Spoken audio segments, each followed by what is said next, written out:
We're the first with multimedia, and we've built this tremendous multimedia studio here in Redwood City, spending $10 million on it. The reason we created the multimedia studio here inside Sega was to really create a total environment where all the various disciplines could come together and really work side by side to create the best possible gaming experience. It's very similar to the sort of early, maybe even heyday of Hollywood, where everything from the art department to design to makeup to all of the production facilities and post-production facilities were under one roof. Jurassic Park is the first production of Sega's internal multimedia studio. This is a game, this is a product about dinosaurs.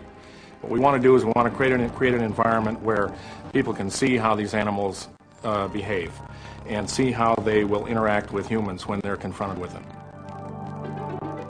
When we're creating a world, we'll start out by just getting our pencils out and start drawing what the designers have set out for us. And as you can see here, I've got the 4 screens just drawn up, and we then scan these with just a conventional scanner onto a Macintosh.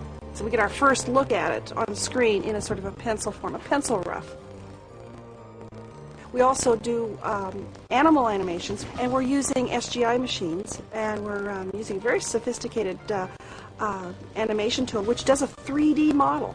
Essentially, you're looking at it as a camera would look like at a real space, and you're building objects in that space, and they're real 3D, so you can take a camera and go around it and really see it as a 3D object. We did some study on seeing what animals move like today. For instance, ostriches are sort of distant relatives of dinosaurs, according to the latest theory. We're seeing the environment unfold, the animals are starting to be there, and now we're giving them, the programmers are giving them behaviors and actions and reactions. I think that's the fun part. We do have a mechanism in the product to help people understand how the dinosaurs actually do behave.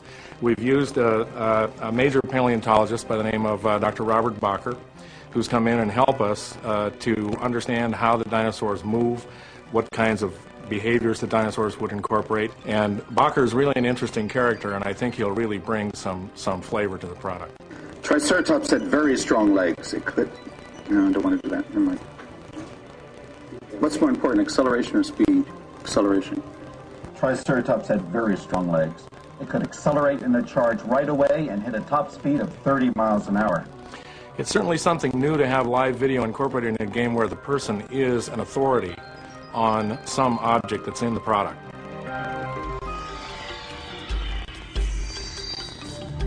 Sometimes the sampled sound effects libraries just wouldn't do it. So we had to go and get the sounds of real animals in a natural environment. One such place was the Okefenokee Swamp in Georgia, where I got real ambiances and real bird sounds and the sounds of real alligators. So I'm able to put the sample of a normal animal through all these different digital effects. And then we can take that sample and we can put it directly into the game, and that can be our dinosaur. So it's based on the sound of a real animal, and it sounds sort of like a real animal, but it's not. Music will play a big part in establishing the mood of the scene.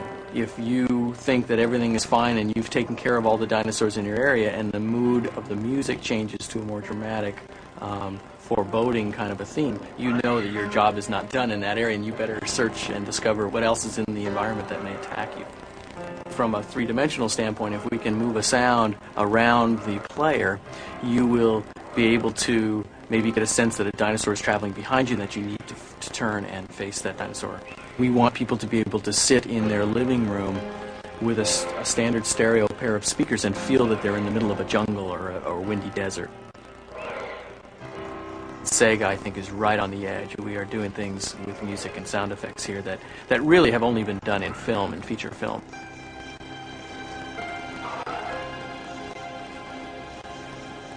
There are so many different opportunities, and we have a good handle with the experience that we've gained from working on Jurassic Park over the past year, to really come up with some innovative ideas for future products. Jurassic Park is just the beginning.